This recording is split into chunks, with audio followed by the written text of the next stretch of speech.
இதெல்லாம் ஏற்கனவே எதிர்பார்த்ததுதான். காங்கிரஸ் ஆதரவு விஜய்க்கு கிடைச்சிருக்குது. ஆனா அதே சமயத்துல விஜய் காங்கிரஸ் நம்பலன்னு தெரியுது. இல்லைன்னா புஷி ஆனந்த் விபிஎஸ் பார்க்க மாட்டாரு. காங்கிரஸுக்கு எந்த டயத்தையும் காங்கிரஸ் தன்னுடைய ஆதரவை வாபஸ் பண்ணுவாங்க. காங்கிரஸ் மாதிரி ஒரு சூழ்ச்சி பண்ற கட்சி வேறு எதுவுமே கிடையாது.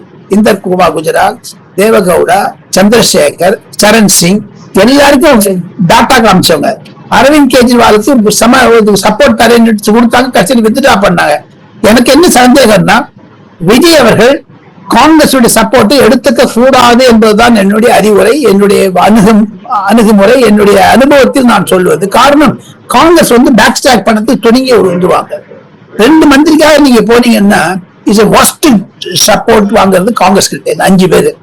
அதோட 5 பேருக்கு நேர இதுல டிவிக்கே சேர்ந்துட்டாங்கன்னா அதை வரவேற்றாங்கன்னா நல்லா இருக்கும், ஈஸியா இருக்கும். அவங்கள ராஜினாமா செஞ்சுடணும். திமுகவை ஒதுக்கி வைப்பதற்கு அதிமுகவை கை கோர்த்தாதான் சரி. ஏற்கனவே அசம்பிளிலேயே எடப்பாடி பழனிசாமி பேசினாரு, கொடி பறக்குது பாருன்னாரு, பிள்ளையார் போட்டாச்சு. இப்ப பிள்ளையார் போட்டாச்சு, ஆண்டவனா 108 கொடுத்துருக்காங்க. இவங்க சப்போர்ட் இருக்குது.